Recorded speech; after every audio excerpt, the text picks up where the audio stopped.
Many people believe that becoming rich happens through one big lucky moment, but the truth is, it usually comes from doing small and quiet things over and over again, things that most people never even notice. Have you ever seen how some people in their 40s and older seem to grow their money with ease, while others, who earn just as much, still struggle to pay their bills? It's not because they're lucky, and it's not because they were given money. The real difference is in what a small group of people do silently, while most others keep searching for fast ways to fix their money problems. After we turn 40, we start to feel a big change. Time doesn't feel like it's on our side anymore. The mistakes we made with money when we were younger, like at 25, feel harder to fix at 45. What changed everything for me wasn't a huge win or some great idea. It was something simple. I learned that money grows through small habits that are done over and over again, even when they seem too tiny to make a difference.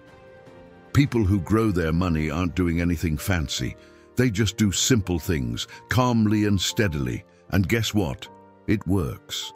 These 17 little habits changed the way I handled my money. I found peace and hope, even when I thought I had waited too long to start. If you feel like you're behind, overwhelmed, or just want to feel more calm and in control with your money, this is for you. Before we begin, write in the comments, "I'm ready for financial freedom." That one small step shows something very powerful. It shows you're willing to take tiny actions that grow stronger over time. That's what sets the successful apart from the rest. Now let's look at the first habit that helped me build my money. And that can help you too, if you're ready to do what many people avoid. Habit 1. I always pay myself first, automatically. Most people try to grow money the wrong way. They pay all their bills first and then promise to save whatever is left. But by the end of the month, there's usually nothing left at all. The money just disappears into things we forget we even bought. The answer isn't to try harder or to make more money. The answer is to change the way we do things. People who grow their money don't save what's left after they spend. They spend what's left after they save. This small change in what I put first changed everything. I set up a system that moved part of my money into a savings and investment account right when I got paid. I didn't have to remind myself or make a choice each time. It just happened on its own. That way, I didn't have a chance to spend it without thinking. Picture this. If someone earns $5,000 each month and sends $1,000 to savings right away, that adds up to $12,000 in just 1 year with no extra effort. After 5 years, with interest helping it grow, that money can turn into more than $60,000. This works so well because it follows the way our minds naturally behave. Instead of fighting against what feels hard, it uses our habits to help us. When the saving happens by itself, building money becomes something normal, not something we need to push ourselves to do every time. The system becomes strong, and we don't have to be. This also takes away the stress that many people feel about saving. When the saving is automatic, there's no need to feel guilty each month for not putting enough aside. What's left after saving becomes the money we can really use, without worry, for what we need and even for fun. It gives us more freedom, not less. Habit 2. I took space from people who pulled me the wrong way. When I started to take my money life seriously, I noticed something that surprised me. It wasn't just my spending that slowed me down, it was also the people around me. While I was learning how to save, they were planning costly weekends. While I was reading about money and how to invest it, they were talking about things that didn't help me grow. My dreams with money couldn't stay strong in a place where I kept being pulled in another direction. You might have heard someone say that you become like the 5 people you spend the most time with. I used to think that was just a saying people used to sound wise, until I looked closer. Most of the people I spent time with were stuck in the same problems year after year. They were always stressed about money. They were afraid to change anything, and slowly, I was becoming the same way. How we act with money can spread, just like laughter or yawning. If everyone around you spends $7 on coffee every day and uses credit cards they can't pay off, that starts to feel like what everyone does. But I didn't cut anyone out of my life in a loud way. Instead, I just began spending more time listening to better ideas. I listened to helpful money podcasts like Choose FI and The Money Guy Show, read books like The Millionaire Next Door, and watched videos made by people who were building good money habits. I also started talking to people who were ahead of me, not to copy what they did, but to learn how they thought about money. And something amazing happened. My thinking changed. I expected more from myself. My small daily choices began to change too. I stopped thinking that saving money meant missing out. I started seeing it as a way to buy freedom later. I stopped believing that debt was just part of life. I began to see it as something serious that needed attention. Habit 3. I write down my wins, both big and small. Most people only keep track of what goes wrong. I decided to start writing down what was going right. When I first tried to change my money habits, it felt like nothing was getting better. My debt still felt heavy. The money in my account was growing, but very slowly. But then I started noticing the little victories. Each time I paid off even a small part of my debt, I wrote it down. When I chose to bring lunch from home instead of buying it, I celebrated that. These small steps helped me see that I was moving forward, and that gave me hope to keep going. One evening, without planning to, I wrote something down. I paid my full credit card bill this month, for the first time. It seemed small, but it gave me a feeling of pride I hadn't felt in a very long time. That one little note changed the way I looked at things. I had been making progress, but I hadn't noticed it because I was too focused on how far I still had to go. From then on, I started what I now call my progress list. Every time I reach a goal, no matter how tiny, I write it down. When I paid off a debt, I added it. When I made my first investment, I added that too. When I called a company and lowered a bill by $80, I wrote that down as well. The path to being free with money is slow, and often it's very quiet. If we don't notice what's working, we forget. And when we forget, we lose the energy to keep going. This habit helped me feel good about myself again, step by step. Each small success I recorded reminded me that I was moving forward. When I saw 10 little wins in one place, my brain started to see a pattern, and that made me want to keep going. I keep it simple, just a list on my phone with dates and what I achieved. It doesn't matter how it looks.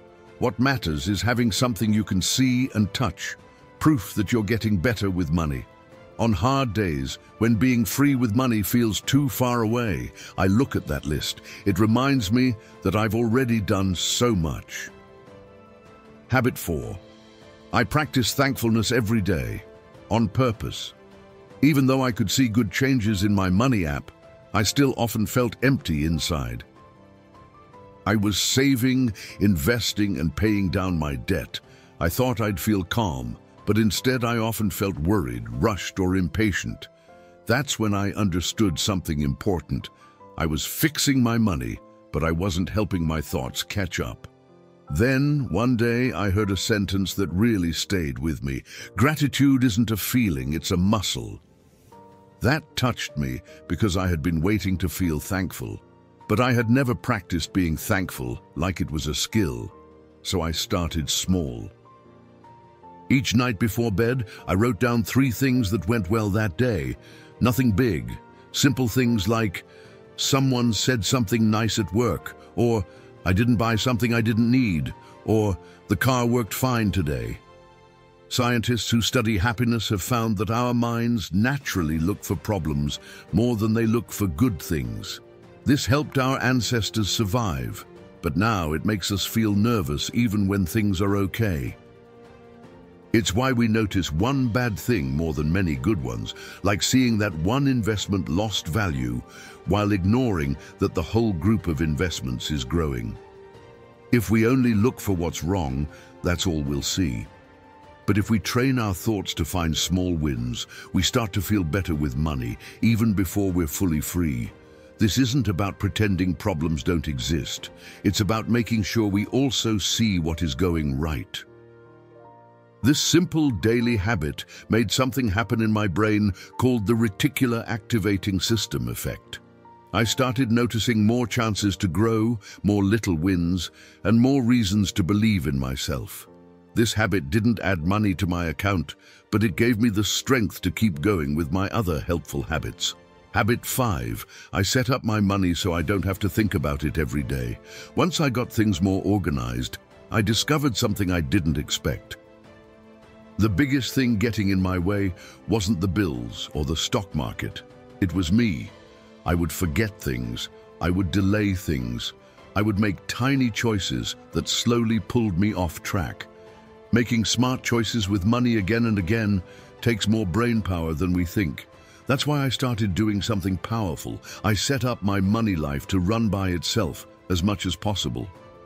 Now, when my money comes in, part of it moves to my investment account.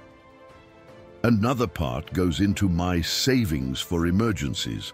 My regular bills get paid by automatic payments. Even the money I give to causes I care about goes out on its own. I don't wait to remember. I don't wait to feel motivated. It just happens. A study from Duke University found that almost half of the things we do each day come from habits, not from decisions we think about. Using automation helps make sure our money keeps growing without depending on our energy or mood. Setting up automatic systems isn't just about making things easy. It's about protecting our progress. It keeps us safe from those days when we're tired, upset, or tempted to make a choice we might regret. There are tools like Mint or Personal Capital that help you keep an eye on your money. Most banks also have features that let you set up automatic bill payments and transfers to savings or investments. What surprised me the most was how quickly this lowered my worry. My mind used to be full of thoughts about when payments were due or how much I needed to move where. But now that space is open. And when our minds have more room, we make better choices with our money and feel better too. Habit 6. I set clear money goals with real dates. For a long time, my goal was just, I want to save money. But there's a problem with goals that are too unclear. They often stay just dreams. I was saving, but I didn't know what it was for or how to tell if I was doing a good job or not. Then one day I changed one small thing, a single sentence.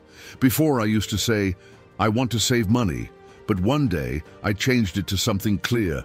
I want to save $25,000 for a house by December 2026. It might sound simple, but choosing a clear amount and a real date changed everything. That's when a dream became a real goal. Suddenly, the road ahead was not so cloudy anymore.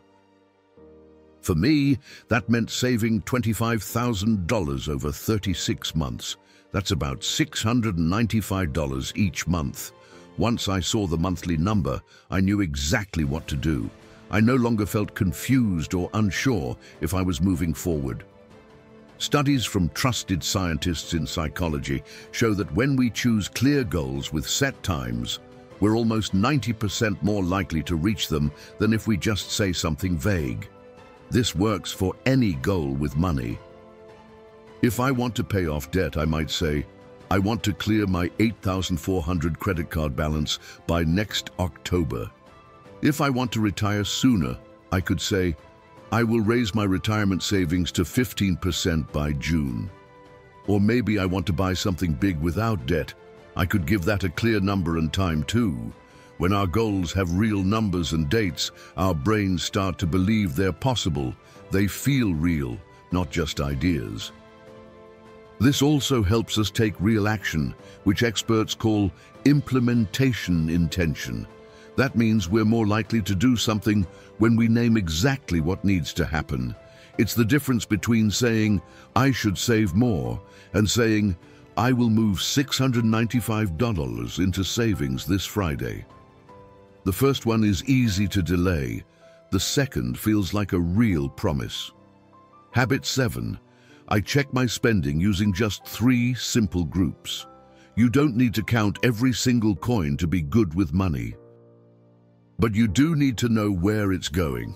When I first started caring about my money, I used fancy apps that had way too many sections, charts, and alerts.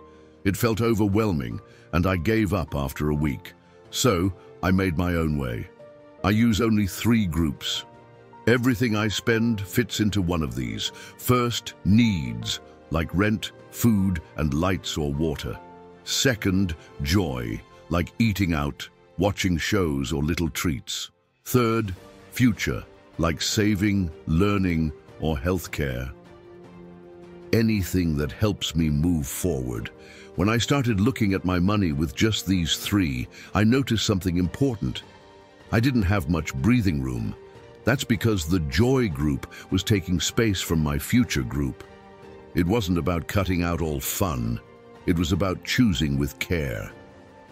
I still enjoy my coffee, but I don't buy things on a whim. I still go out to eat, but now with a gentle limit. This habit isn't about being strict. It's about choosing with kindness.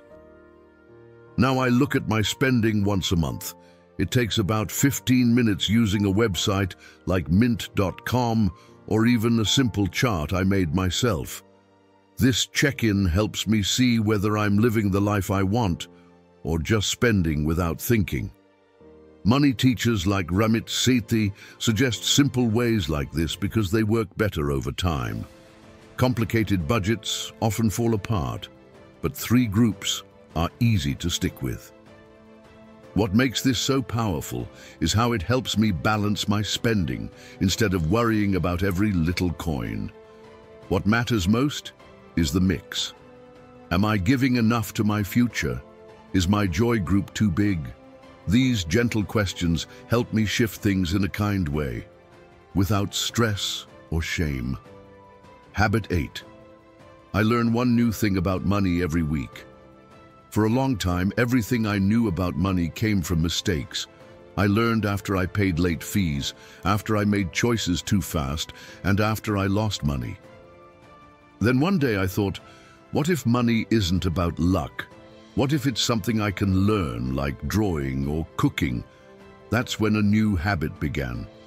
Every week I learn just one new thing about money. That's it, one idea. It could be reading an article about saving for later life, watching a video about real estate investments, listening to a podcast about how people act with money, or reading a chapter from a book like The Psychology of Money. Each thing helps me think in a bigger way. At first, I thought this would take too much time or feel boring, but instead of spending 30 minutes on social media, I used that time to grow my money knowledge. Over time, my choices became smarter. I began to understand tricky words like expense ratio or tax-saving strategy. I started asking better questions. I felt braver and less confused. And best of all, I stopped making mistakes before they could even happen. Studies show that people who learn about money often end up with 25% more wealth over their lives. That's not because they were richer to start with. It's because they knew how to make better decisions over time. This habit grew on itself, just like how saved money grows faster over time. One idea connected to another, and slowly, I built a strong web of understanding. It helped me avoid false promises and confusing advice. But to keep learning, I had to be careful of something we all feel, but don't often talk about: the fear of being judged. Because the moment you start handling your money in a different way, someone will always have something to say. Habit number 9. I stopped worrying about what others think about my money. In the beginning, every time I made a change with my money, a small voice inside my head would ask, will they think I'm being stingy? Do I look less confident because I'm not spending like before? And sometimes, it wasn't just that voice in my mind. It was real people around me. The friend who teased me when I refused a trip, the family member who joked because I drive an old car, the co-worker who found it odd that I bring lunch from home. Then one day, a simple question changed everything.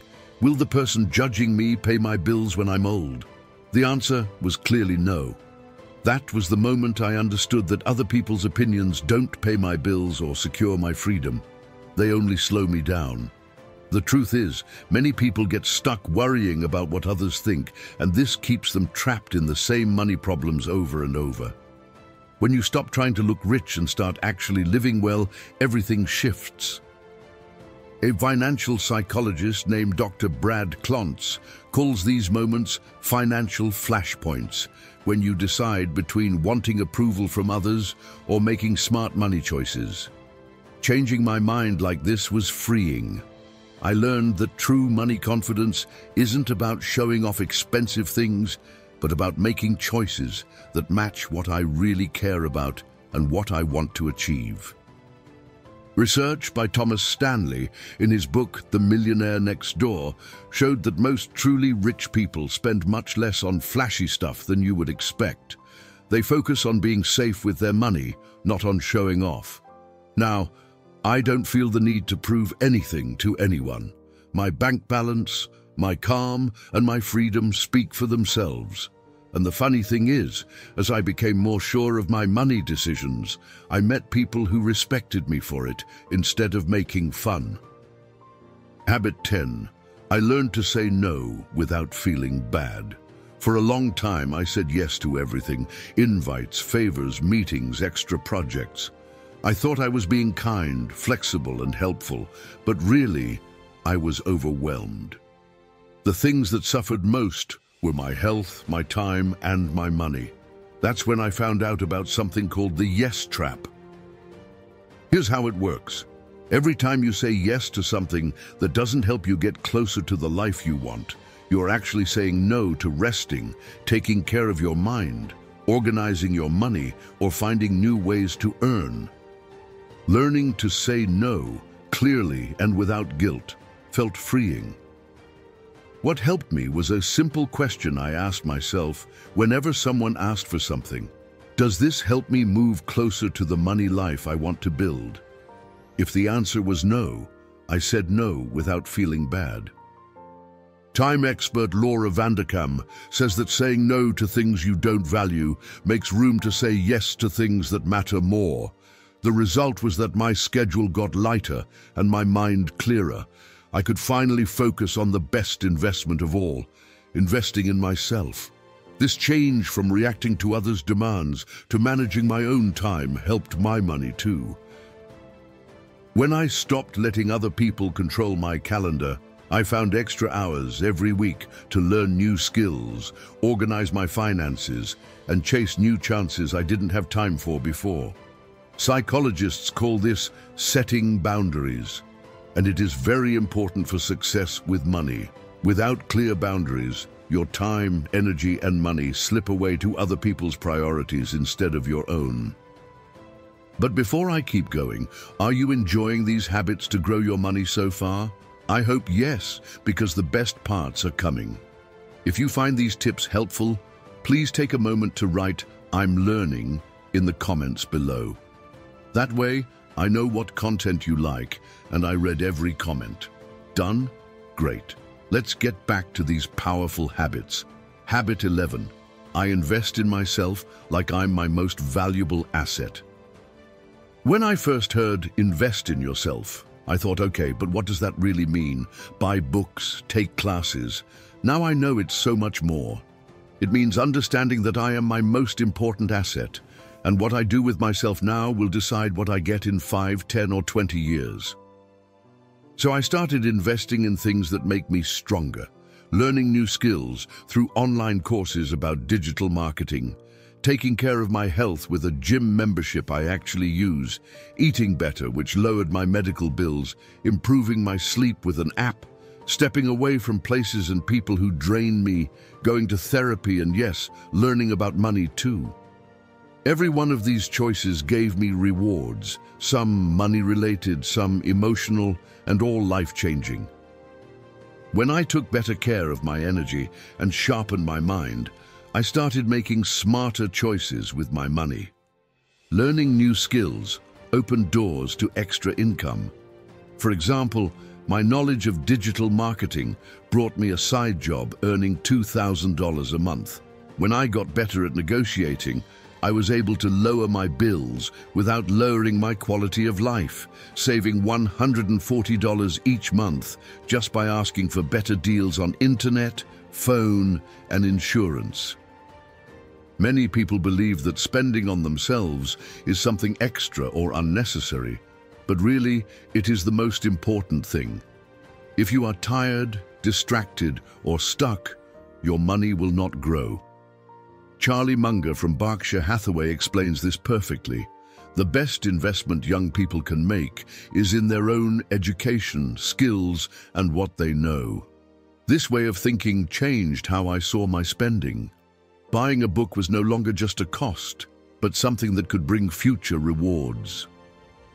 Taking care of my health was not spending, but looking after an important part of myself. Learning was not a choice, but a necessary step to grow. Thinking this way made it easier to spend money on things that help me grow, instead of just on things that give momentary happiness. Habit 12. I created several ways to earn money, one step at a time. For many years, I depended on just one paycheck every month. It seemed enough, but then I realized how risky that was when there was a crisis, a job loss, or a health problem. That's when I decided to follow what many wealthy Americans do: have multiple sources of income. But I didn't start 10 projects all at once. I kept my job and didn't try to become a full-time business owner right away. Instead, I asked myself one simple question: what skills do I have that someone might pay to learn, use, or get? For me, it was helping people organize their money. I began by helping friends, then more people came through recommendations, and later I made a simple online service. This brought extra money that paid some bills, and later I invested all of it. From there, I slowly built other income sources like a digital product, an Excel budget template selling for $37, occasional consulting, investments that give dividends mostly through certain ETFs, and partnerships with others. Everything started small, but over time, these incomes became my backup plan, and then my main plan. Having many income streams is not about working all the time, but about creating safety, freedom, and peace. Research from the IRS shows that most millionaires have at least 7 different incomes, not because they work non-stop, but because they know it is important to spread out their risks. This way of earning also had a powerful effect. Each new income taught me skills that helped me build the next one easier. Talking to clients helped me improve my communication, which made my product creation better, which then helped with marketing the next thing. Habit 13. I made life easier by simplifying repeated choices so I can focus on what really matters. Did you know people make about 35,000 decisions every day? Many of those are small, but they use up mental energy, like what to wear, what to eat for lunch, or which app to open. Imagine how much energy this takes before even thinking about important money decisions. That's why I created a simple rule for myself: make repeated choices easier and automate what doesn't need creativity. For example, I wear similar clothes during the work week, like Steve Jobs and Mark Zuckerberg did. I have 3 lunch options that I rotate to save time. Bills that are the same every month are paid automatically. I have set days for organizing my finances, and even my grocery meals are planned ahead. This is not about being strict, but freeing my mind for the decisions that really count, because every choice I don't have to make is energy I can use to create something new, fix a problem, or make better money decisions. This also helps me avoid buying things on impulse because my mind is not overloaded and I stay clear and focused. Psychologists call this decision fatigue, when too many choices wear down your brain and lead to bad decisions later. By cutting out or automating simple choices, you save your brain power for the important ones. That expensive purchase at night often happens because you have made so many small decisions all day and have no energy left to say no.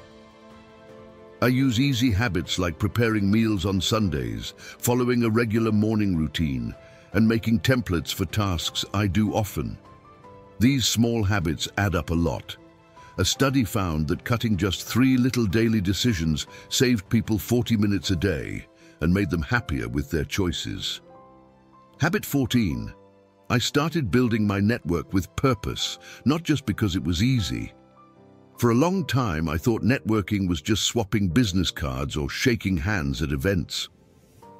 But after turning 40, I understood something deeper. You grow as fast as the people you connect with, especially when it comes to money. The important change was that I stopped waiting to meet interesting people by chance and began looking for people who inspired me.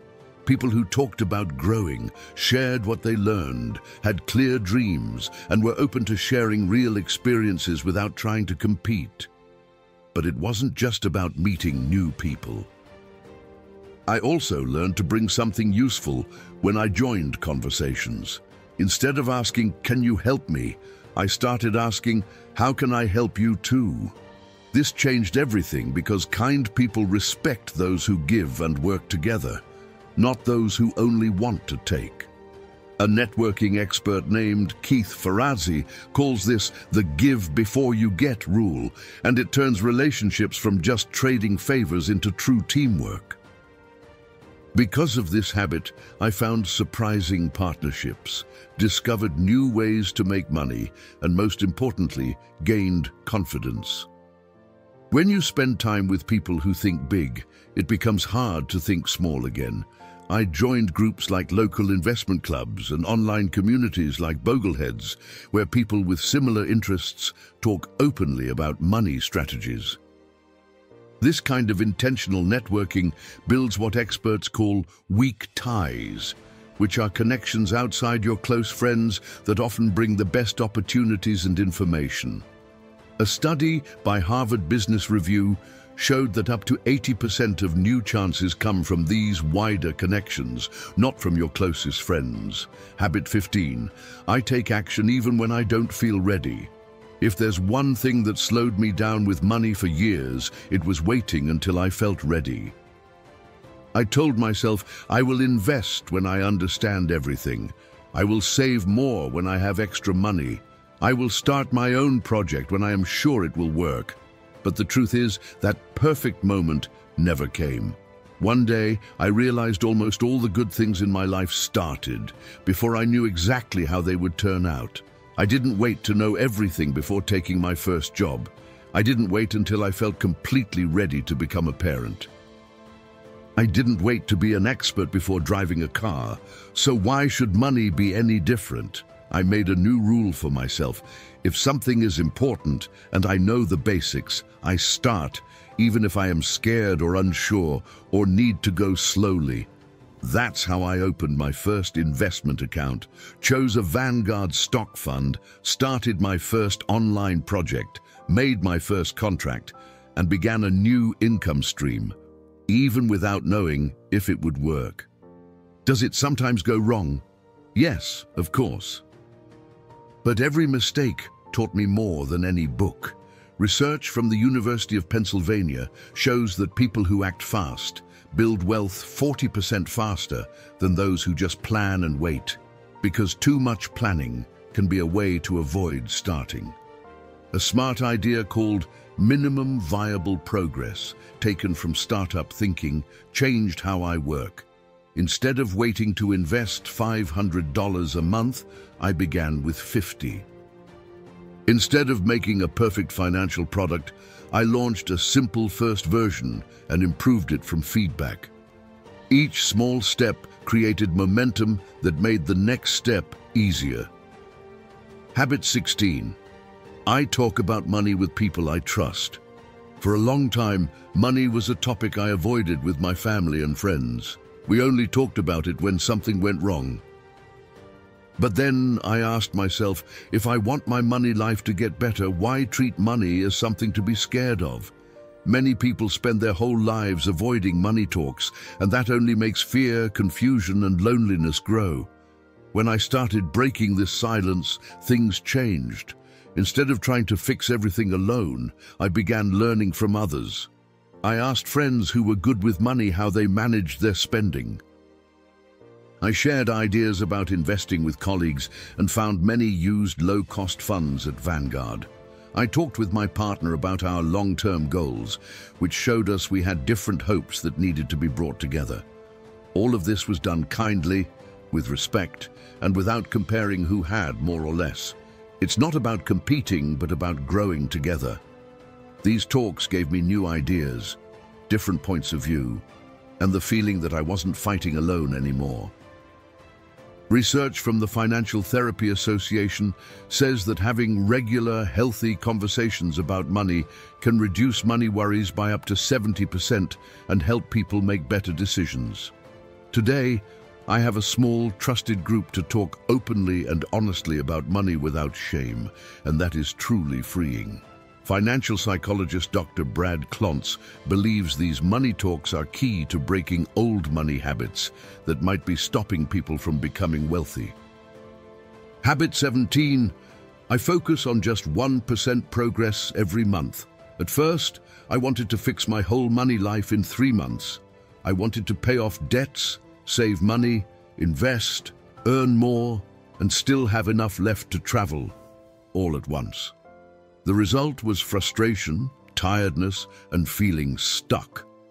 That's when I discovered a rule that changed how I move forward and helped me keep going steadily, the habit of improving by just 1% each month. The idea is easy to understand.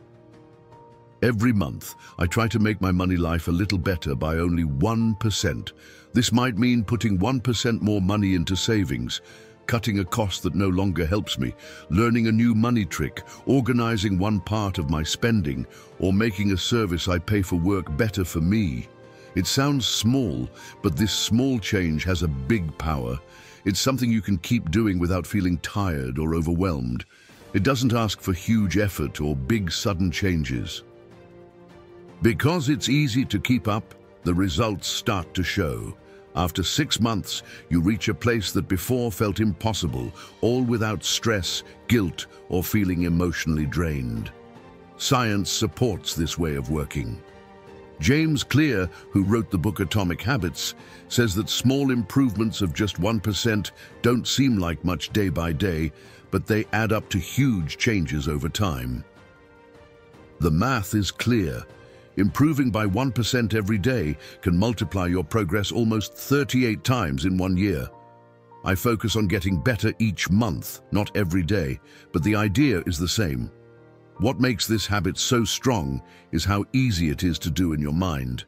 When the stock market falls or unexpected bills come up, trying to do everything perfectly can fail quickly. But the 1% way sees these hard moments as just bumps in the road, not the end of the journey.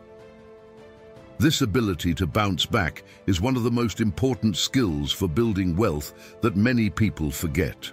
I keep track of my 1% improvements each month in a simple spreadsheet, like counting the rings of a tree to show how much I've grown. Some months I learn more about money, other months I spend less, and sometimes I earn more. Putting all these small changes together is what rich people know, but many don't see. That was the last of the 17 habits I learned. None of them are magic. None will make you rich overnight. But if you keep using these habits steadily, they will build something even better: security, freedom, and peace with your money. Many people think becoming wealthy happens from a big lucky moment, a huge raise, or a perfect investment. But for me, it was small, quiet steps done again and again. Remember, you don't have to do all 17 habits right away. Start with one, get really good at it, then add another. Step by step, you will create a money life stronger than you ever imagined. Now I have a question for you. On a scale from 1 to 10, how useful were these habits for building wealth? Which one will you try first? Write your answer in the comments. I read every single one and love to see which habits you like best. Your comment also helps others find this helpful advice when they need it most.